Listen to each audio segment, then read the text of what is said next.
Hello everyone, welcome back to my another video.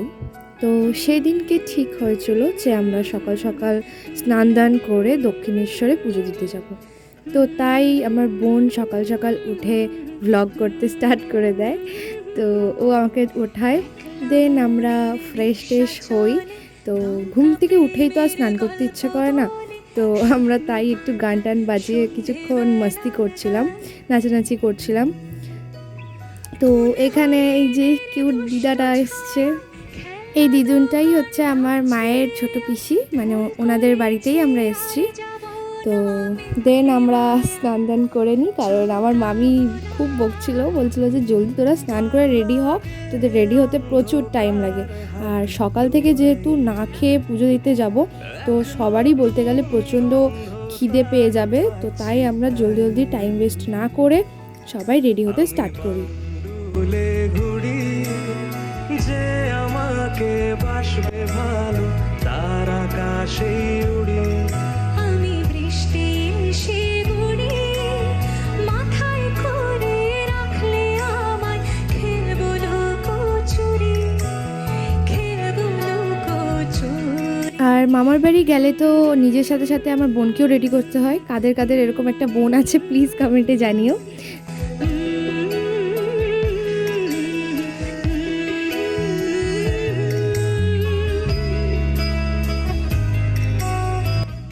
তো সবাই ready হয়ে দেন আমরা বেরিয়ে যাই। তো এই মামাটার ফ্ল্যাটটা ছিল হচ্ছে দমদমে, আর দমদম থেকে ডাইরেক্ট দক্ষিণেশ্বরে বাস পাওয়া যায়, একদম মন্দিরের সামনেই নামায়। তো আমরা বাসে করে চলে যাই। আর দক্ষিণেশ্বরে গিয়ে দেখলাম যে লিফটের ব্যবস্থা আছে, খুবই ভালো লাগলো আমার, কারণ প্রচণ্ড হাঁটতে হয়। বাট উপরে গিয়ে এই মাঝখানের রোটা যেই শুরু হয়, আমরা অনেকটা হেঁটেছি, এটা অনেকটা লম্বা। তো যাই হোক, মাঝখান থেকে আমরা এই পুজো দেওয়ার জন্য বাটা কিনে নিই। তো অনেক রকম বাটাই পাওয়া যাচ্ছিল, আমরা 50 রুপিজের সবাই একটা করে বাটা নিয়ে নিই। তো মা বাবা যেহেতু আসতে পারেনি, তাই আমাকে মা ফোন করে বলে দিয়েছিল যে তুই একটা নিজে কিনে পুজো দিবি আলাদা করে। তো এই যে মামি বোন সব, আমি একলা ক্লান্ত ঘুরি। তো দক্ষিণেশ্বরে ঢোকার পরে জায়গাটা প্রচণ্ড সুন্দর লাগছিল, আর সাইড থেকে ব্যাকগ্রাউন্ডে কত সুন্দর ঠাকুরের গান বাজছিল, আলাদাই একটা ভালো ফিল হচ্ছিল। আর খুব সুন্দর সাজানো ছিল, মানে ঢুকে আমার একদম মনটাই ভালো হয়ে গেছিলো সারাদিনের। তো এখানে ফোন জুতো সব কিছু কাউন্টারে জমা দিয়ে দিই।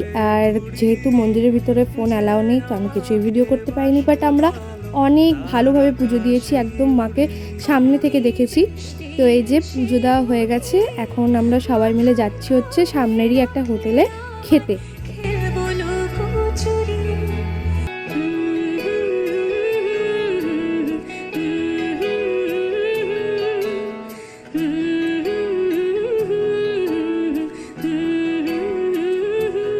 যেহেতু আজকে আমরা পুজো দিয়েছি, তাই সবাই ভেজ আইটেমই খাই। আর লাস্টে এই দই বড়াটা খেয়েছিলাম, বাট আমার ভালো লাগেনি একদমই। তো যাই হোক, আমরা সবাই মিলে খাওয়া দাওয়া কমপ্লিট করি।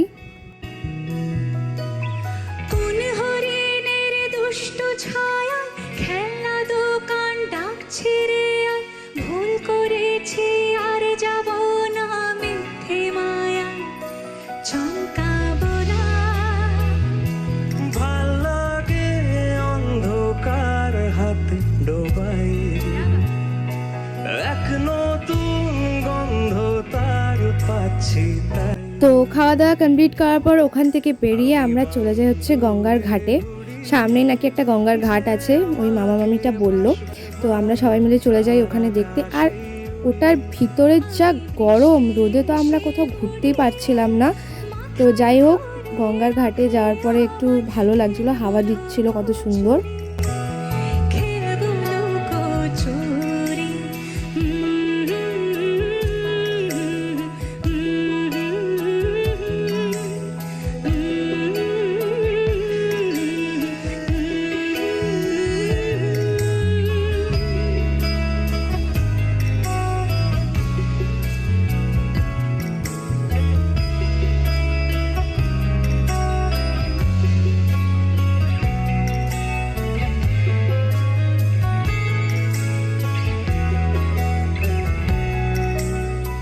কত বছর ধরে